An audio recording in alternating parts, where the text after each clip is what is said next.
ഇങ്ങനെ ഒരു പടിയിലിരിക്കുമ്പോൾ മഹാരാജാസ് ഓർമ്മ വരുന്നുണ്ടോ? എൻ്റെ MA ക്ലാസ്സിന് PA ക്ലാസ്സിന് തൊട്ട് സൈഡിലാണ് ലൈബ്രറിയുടെ മുകളിൽ നിന്നുള്ള കോണിപ്പടി ഇറങ്ങി വരുന്നത്. ഞങ്ങളുടെ ഫേവറേറ്റ് ഹോൺ പ്ലേസ് ആണ് അവിടെ സ്റ്റെപ്പും ഇരിക്കാതെ. എമർജൻസി പീരീഡ് മഹാരാജ് എങ്ങനെയായിരുന്നു ആ കാലഘട്ടം? അന്ന് തുടങ്ങിയപ്പോൾ നമുക്ക് തെറ്റിദ്ധാരണ ഉണ്ടായിരുന്നു, ഇനി ജനാധിപത്യം തിരിച്ചു വരില്ല, അതുകൊണ്ട് രണ്ടും കൽപ്പിച്ചുള്ള സമരം വഴിയുള്ളൂ. അങ്ങനെ കുറച്ച് സമരമൊക്കെ നടത്തി. ഏതാണ്ടൊരു 50-ൽ പരം, അതെ, ഒരു 50-ൽ പരം വിദ്യാർത്ഥികളെ തല്ലുകൊണ്ടു. എന്നെ അറസ്റ്റ് ചെയ്യാൻ ഒത്തിരി വൈകി. കാരണം എൻ്റെ മീശയും പിടിച്ച് കളഞ്ഞ് കണ്ണടെടുത്ത് മാറ്റി എൻ്റെ വീട്ടിൽ പോലും തിരിച്ചറിയില്ല. അപ്പോൾ അവർക്കറിയാം ഇങ്ങനെ ഒരാൾ ഇവിടെ നടപ്പുണ്ടെന്നുള്ളത്. ഒരു ദിവസം ഞാൻ എൻ്റെ കടയുടെ അവിടെ ചെന്നിട്ട് വീട്ടിൽ കൊട്ടപ്പുറത്ത് അവിടെ മുറുക്കാൻ എൻ്റെ ഒരു മുറുക്കാൻ മേടിച്ച്, അപ്പോൾ സംശയം തോന്നി, മുറുക്കണ്ടല്ലോ, വിളിച്ച് ഐസക്കെന്ന് തിരിഞ്ഞു ഒരടി. അന്ന് അടി കിട്ടി, അറസ്റ്റ് ചെയ്ത് എറണാകുളത്ത് കൊണ്ടുപോയി. പക്ഷേ ചില ആളുകളൊക്കെ ഇടപെട്ട് വലിയ തല്ലി എന്നൊക്കെ എന്നെ ഒഴിവാക്കി. എൻ്റെ കോളേജിൽ തന്നെ അവിടെ ഉയർന്ന പോലീസ് ഉദ്യോഗസ്ഥരുടെ മക്കളുണ്ടായിരുന്നു. അപ്പോൾ അവർ ചിലരൊക്കെ ഇടപെട്ട്. ആ കാലത്തെ ക്ലാസ്മേറ്റ് ആയിരുന്നു അല്ലേ മമ്മൂട്ടി? ക്ലാസ്മേറ്റ് അല്ലേ, കോളേജ് മേറ്റ് ആയിരുന്നു. നിങ്ങൾ അന്ന് കാണാൻ വർത്തമാനം പറഞ്ഞിട്ടുണ്ടായിരുന്നോ? ഓ, മമ്മൂട്ടി അന്ന് ഒരു കഥാപാത്രമാണ്. ചുറ്റുപാട് ഒരു ഗ്യാങ് ഒക്കെ ഉണ്ടാവും. പക്ഷെ നമ്മുടെ ഒന്നും വേറെ ഒരു ലൈനാണെങ്കിലും ഇവരോടൊക്കെ വളരെ അടുത്ത ബന്ധം പുലർത്തുകയാണ്. കാരണം കോളേജിൽ ഒരുപാട് കൾച്ചറൽ ആക്ടിവിറ്റീസ്, നാടകങ്ങളും മറ്റുമൊക്കെ, അപ്പം അതിലൊക്കെ ഒരു സംഘാടകനായിട്ട് നിൽക്കുന്നു. അപ്പം മമ്മൂട്ടിയും ഒക്കെ ആയിട്ട് ആ രീതിയിലുള്ള അന്നേ ബന്ധങ്ങളുണ്ട്. അതിനുശേഷം ഇപ്പോഴും കാണാറുണ്ടോ? നിശ്ചയമായിട്ടും. അപ്പം മമ്മൂട്ടി ഇപ്പൊ കലയുടെ ചെയർമാനായതുകൊണ്ട് ഞാൻ ഡയറക്ടറായിരുന്നു, ഞങ്ങൾ അനിവാര്യമായിട്ട് ഇടയ്ക്കിടെ കാണേണ്ടി വരുന്നത്. അന്ന് കാലത്തിലെ മറ്റുള്ള സുഹൃത്തുക്കൾ ആരൊക്കെയായിരുന്നു? ഒരുപാട്. എനിക്കുണ്ടായിരുന്ന പോലെ സുഹൃത്തുക്കൾ വളരെ അപൂർവമായിരിക്കും. എനിക്ക് ഹോസ്റ്റലും മുറിയൊന്നും ഉണ്ടായിരുന്നില്ല 4 വർഷത്തോളം. ഞാൻ മാറി മാറി ആരുടെങ്കിലും വീട്ടിൽ പോയി താമസിക്കും. അതായിരുന്നു SFIയിലേക്കൊക്കെ ആളുകളെ എടുക്കാനുള്ളൊരു മാർഗം. നമ്മൾ ഒരു വീട്ടിൽ പോയി വൈകുന്നേരം കഴിച്ചു വിട്ടുകയും ഒന്നോടെ താമസിക്കുകയും വർത്തമാനം പറയും, മാതാപിതാക്കളോടൊക്കെ വർത്തമാനം പറയുമ്പോൾ ഈ ആളുകൾക്ക് മക്കളിങ്ങനെ പോകുന്നില്ല, പേടി ഉണ്ടാവില്ല. ഇയാളുടെ ഒപ്പമാണല്ലോ പോണത്, അപ്പം ഇവനൊന്ന് ഉപദേശിക്കണം. കാരണം ഞാൻ ഏത് വീട്ടിൽ പോയാലും രാത്രി ഒരുപാട് നേരം വിരട്ടുന്നവരെ ഇത് വായിക്കും. അന്ന് വായന ഒഴിവാക്കാൻ പറ്റാത്ത. അപ്പം മാതാപിതാക്കളെ കാണുമല്ലോ, അപ്പോൾ അപ്പോൾ അവർ പറയും ഇവനൊന്ന് ഉപദേശിക്കും, വായിക്കുന്നില്ല, പഠിക്കുന്നില്ല. സോ ഒരുപാട് വ്യക്തിബന്ധങ്ങളും സൗഹൃദങ്ങളുണ്ടായിരുന്നു. അന്ന് കാലത്തുള്ള ഇങ്ങനെ ഒരുപാട് ഇപ്പോൾ ഈ സമരത്തിലൊക്കെ പോകുന്നതുകൊണ്ടൊക്കെ ക്ലാസ് അറ്റൻഡൻസും പ്രശ്നങ്ങളും ഈ പരീക്ഷയ്ക്ക് പഠിക്കാന്നൊക്കെയുള്ള ടെൻഷൻ ഉണ്ടാവാറില്ലേ? എനിക്ക് ചെറിയ മോശത്തിൽ എൻ്റെ വിദ്യാഭ്യാസത്തിലുള്ളത് മഹാരാജ് ഒരുപാട് വായിക്കുമായിരുന്നു. പക്ഷെ ഈ നമ്മൾ പഠിക്കുന്ന വിഷയത്തിൽ ആഴത്തിൽ പോകുമായിരുന്നില്ല. അത് യഥാർത്ഥം സെൻറ്റർ ഫോർ ഡെവലപ്മെൻറ്റ് സ്റ്റഡീസ് വന്നതിന് ശേഷമാണ്. ഇവിടെ പരീക്ഷയ്ക്ക് പഠിക്കുക എന്ന് പറഞ്ഞാൽ എൻ്റെ പഠന രീതി വളരെ രസമായിരുന്നു. പരീക്ഷയ്ക്ക് ഒരു 3 മാസം മുമ്പ് ഞാൻ ഇവിടെ നിന്ന് സ്ഥലം വിട്ടു, ബാംഗ്ലൂരോ എവിടെയെങ്കിലും പോയി മുറിയെടുക്കും. മുറിയെടുത്ത് കഴിഞ്ഞാൽ മുറിയുടെ സീലിങ്ങും വാളും ഒക്കെ പോസ്റ്റർ കൊണ്ട് നിറക്കും. ഓരോ പേപ്പറിൻ്റെയും പ്രധാനപ്പെട്ട ഡേറ്റ, ഹിസ്റ്ററി ആണെങ്കിൽ ഇയേഴ്സ്, സംഭവങ്ങൾ, ഇതൊക്കെ ഇങ്ങനെ സ്റ്റാറ്റിസ്റ്റിക്സ്, ഫോർമുലാസ് ഒക്കെ ദിവസം രാത്രി നമ്മൾ കിടക്കാൻ പോകുമ്പോൾ 1 മണിക്കൂർ നേരം ഒരൊറ്റ മുതൽ വായിച്ച് ഒരേ ചിട്ടയിലാണ് വായിക്കുക. ആദ്യം സൈഡ് മറ്റേ സൈഡും പിന്നെ മുകളിൽ അങ്ങനെ വായിക്കും. നേരം വെളുത്ത് എഴുന്നേറ്റാലും ആദ്യം ലൈറ്റിട്ട് കിടന്നിട്ടാണ്. നിങ്ങൾ 3 മാസം ഇങ്ങനെ വായിക്കുമോ? ഇതിൻ്റെ ഇമേജ് വരും, നിങ്ങൾക്ക് നമ്പർ, ആ നമ്പർ കഴിഞ്ഞാൽ ഇതാണ്, ഇത് കഴിഞ്ഞാൽ ആ നമ്പറാണെന്ന്. നമുക്ക് ചിലപ്പോൾ ചില സ്ഥലത്ത് പോകുമ്പോൾ എവിടെയാണ് സ്ഥലം എന്ന് ചോദിച്ചാൽ നാക്കിൻ്റെ തുമ്പത്താണ്, പറഞ്ഞുതരാൻ. പക്ഷെ അവിടെ ചെന്നാൽ അറിയാം ഇങ്ങനെ പോകണം. ഇമേജാണ് തലയിൽ നിൽക്കുന്നത്, ആശയമായിട്ടല്ല. അപ്പോൾ ഈ ഡേറ്റ സംഭവങ്ങൾ, ഇയേഴ്സ്, ഇതൊക്കെ അവർ ഇമേജായിട്ട് തലയിൽ വരും. അപ്പോൾ പരീക്ഷയ്ക്ക് എഴുതാനിരിക്കുമ്പോഴത്തേനും എനിക്ക് ഉറപ്പാണ് നമ്മുടെ പരീക്ഷ പേപ്പർ നോക്കുന്നവർ ഇത്രയും കണക്കൊക്കെ ഇങ്ങനെ എഴുതിയാൽ എവിടെ നിന്നെങ്കിലും കോപ്പി അടിച്ചതാവും എന്ന് ചിന്തിക്കുന്നത്. അങ്ങനെയുള്ള ചില രീതികളൊക്കെയാണ് അവലംബിച്ചിരുന്നത്. That is not academic. നിങ്ങൾ പരീക്ഷയ്ക്ക് മാർക്ക് പഠിക്കുന്നുണ്ടാവും, ബട്ട് യു ഡോണ്ട് വിഷയം പഠിക്കുന്നില്ല. അന്ന് റോൾ മോഡൽ EMS തന്നെയായിരുന്നു. നിശ്ചയമായിട്ട് ഞാൻ ആദ്യമായിട്ട് പാർട്ടിയുടെ സംസ്ഥാന കമ്മിറ്റിയിലേക്ക് തിരഞ്ഞെടുത്ത് കഴിഞ്ഞപ്പോൾ EMSന്റെ അടുത്ത് പോയി ചോദിച്ചു, ഞാൻ രാജിവെച്ച് മുഴുവൻ സമയമാവട്ടെ. EMS പറഞ്ഞു വേണ്ട. പിന്നീട് വളരെ നാൾക്ക് ശേഷമാണ് ഞാൻ MLA ആയപ്പോഴാണ് ജോലി രാജിവെച്ചത്. പക്ഷേ കമ്മ്യൂണിസ്റ്റ് പാർട്ടി സംസ്ഥാന കമ്മിറ്റിയിൽ ജോലി ഉണ്ടായിരുന്ന ഏക വ്യക്തി ഞാനാണ് ഇതുവരെയുള്ള ചരിത്രത്തിൽ.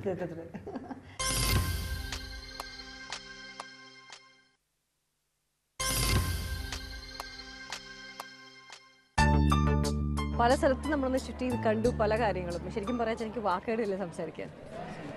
സത്യം പറഞ്ഞാൽ ഈ പ്രദേശം ഒരു കാർഷിക മേഖലയല്ല.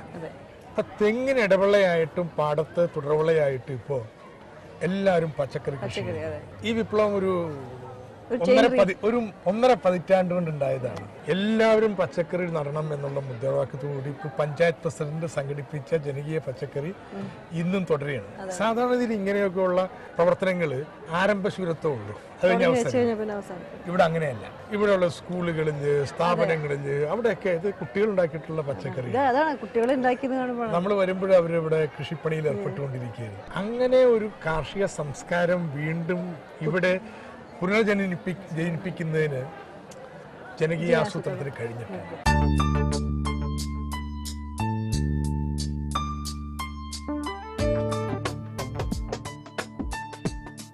ഇത്രയും വലിയ ചേനത്തോട്ടം മാരാരിക്കുളത്തിന് സ്വന്തമല്ലേ?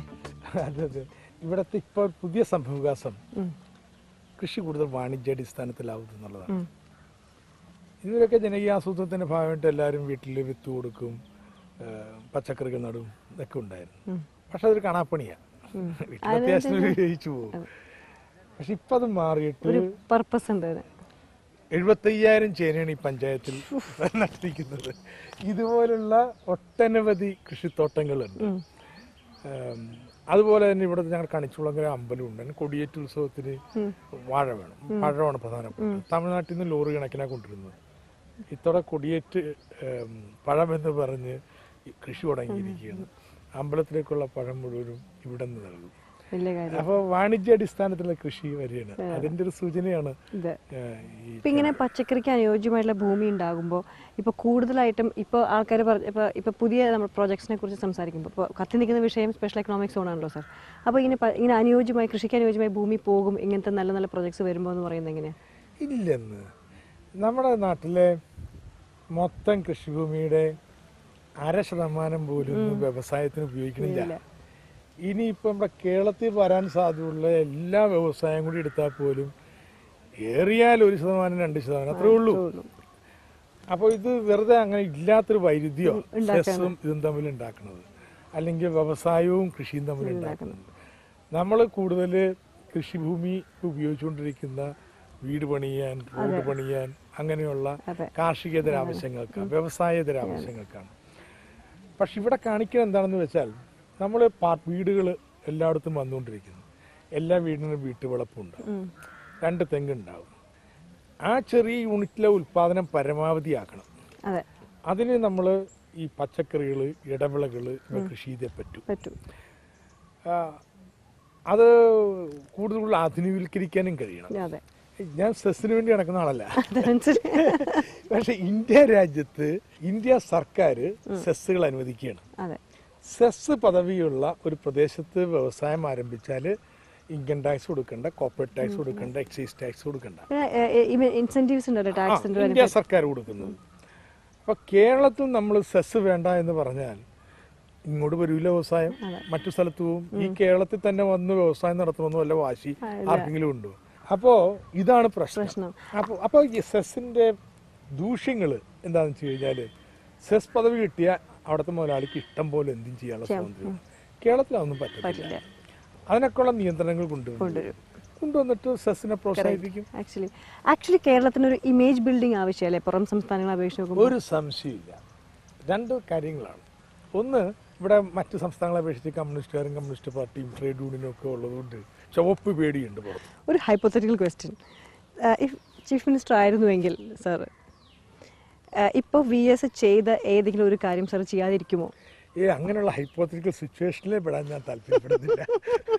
ഉത്തരം പറയില്ലെന്ന് എനിക്കറിയാം, എന്നിരുന്നാലും. But how was your relationship with the Chief Minister? He is my Politburo member. Yeah. But അന്നൊരു ചെറിയൊരു ഞാൻ ടി വിയിൽ എന്തൊരു ഷെയ്ക്ക് ഹാൻഡ് തരാൻ സാർ പോയ സമയത്ത് അദ്ദേഹം തരാതെ പോയപ്പോൾ വാസ് ദാറ്റ് റിയലി ഫെൽറ്റ്? അത് വേറെന്തോ ആലോചിച്ചുകൊണ്ട് നിന്നായിരിക്കും. അത്രേ ഉള്ളൂ. ഇനി 3 കൊല്ലം ഭരിക്കാനിരിക്കുമ്പോൾ കേരളത്തിൻ്റെ ഒരു എക്കണോമിക് സ്റ്റെബിലിറ്റിക്ക് വേണ്ടിയിട്ട് സാർ എന്തൊക്കെയാണ്, വാട്ട് ഈസ് യുവർ പ്ലാൻ? ഒന്ന്, കേരളത്തിൻ്റെ റവന്യൂ കമ്മി ഇല്ലാതാക്കും. 2, ഈ പാലങ്ങൾ, വിമാനത്താവളങ്ങൾ, തുറമുഖങ്ങൾ ഇതിനൊക്കെ വേണ്ടിയുള്ള ക്യാപിറ്റൽ എക്സ്പെൻഡിച്ചർ ഉണ്ടല്ലോ, അത് ഗണ്യമായിട്ട് ഉയർത്തും. ഇൻഫ്രാസ്ട്രക്ചർ, ഇത് 2 ധനനയത്തിൽ വരുത്തുന്ന സുപ്രധാന മാറ്റം. ഇതിനുള്ള പണം വേണമല്ലോ, അതിന് നികുതി പിരിക്കും. നികുതി കൂട്ടലൊന്നുമില്ല, സർക്കാരിന് കിട്ടേണ്ട നികുതിയുടെ പാതി നികുതിയെ കിട്ടുന്നുള്ളൂ എന്നുള്ളതാണ്. സോ അതാണ് നമ്മുടെ ധനപ്രതിസന്ധി ഇല്ലാതാക്കുന്നതിനുള്ള എൻ്റെ പ്രധാനപ്പെട്ട ആയുധം. ഇത് മറ്റ് വികസന പ്രവർത്തനങ്ങളെയൊക്കെ സ്വാധീനിക്കും. ഉദാഹരണത്തിന് നമുക്ക് വ്യവസായ വളർച്ചയ്ക്ക് ഈ പാർക്കുകളൊക്കെ വന്നാൽ വലിയ സാധ്യതകളുണ്ട്. നമ്മുടെ ഇൻഫ്രാസ്ട്രക്ചർ മെച്ചപ്പെടുത്തിയിട്ടുണ്ടെങ്കിൽ കേരളത്തിലേക്ക് കൂടുതൽ മൂലധന നിക്ഷേപം വരും. ഞാൻ പ്രതീക്ഷിക്കുന്ന അടുത്ത 3 വർഷത്തിനുള്ളിൽ നമ്മുടെ ടൂറിസം മേഖലയിൽ വലിയ വളർച്ചയാണ്. ഇത്രയും കർഷകരുടെ കൂടെ whole day I mean actually literally chasing you എന്ന് പറയാം. അപ്പോൾ ഈ കർഷകരുടെ കൂടെ ഇരിക്കുമ്പോൾ ഒരു മാനസികാവസ്ഥ ഉണ്ടല്ലോ? I thoroughly enjoy. ഒരുപക്ഷെ ഞാൻ എൻ്റെ ധനമന്ത്രിയുടെ റോളിനേക്കാൾ ഇഷ്ടപ്പെടുക എൻ്റെ പഞ്ചായത്ത് തലത്തിലെ പ്രവർത്തനങ്ങളാണ്. ഒന്ന്, മനുഷ്യന്മാരോടാണ് നമ്മൾ ഇടപെടുന്നത്. ഞാനിപ്പോൾ മിനിസ്റ്റർ ആണെങ്കിലും എല്ലാ മാസവും മണ്ഡലത്തിൽ വരുന്നതിനും ഇങ്ങനെയുള്ള പ്രവർത്തനങ്ങൾക്കൊക്കെ നേരിട്ട് പരമാവധി പങ്കാളിയാവാനും ശ്രമിക്കാറുണ്ട്. ഡോക്ടർ തോമസ് ഐസക് ഈ മാരാരിക്കലും മണ്ഡലത്തിൽ വരുമ്പോൾ ഈ ഒരു പ്രസന്നത തിരുവനന്തപുരത്ത് മുമ്പ് ഉണ്ടാവാറില്ല എന്നുണ്ടോ? കുറച്ചുകൂടി ദേഷ്യം ശുണ്ടി വരും. മാരാരിക്കടത്ത് ഇവരുടെ ശുണ്ടി ഒന്നും വരില്ല. പക്ഷെ അവിടെ പോയി കഴിഞ്ഞാൽ ദേഷ്യം. വാട്ട് അബൌട്ട് സിനിമകൾ എങ്ങനെയാ കാണാറുണ്ടോ? ഏത് സിനിമ ലാസ്റ്റ് കണ്ടത്? ഒരേ കടൽ. ഓക്കെ. അപ്പോൾ ഇത്രയും തിരക്കിനിടയിൽ ഇങ്ങനൊരു കാര്യത്തിൽ ഞങ്ങൾക്ക് കാണാൻ പറ്റും, നേരിട്ട് കാണാൻ മനസ്സിലാക്കാൻ പറ്റും, വളരെ വളരെ സന്തോഷമുണ്ട്. And carry along with you another message for peace. For peace. അതെ. Public, private, people, partnership. Thank you, sir.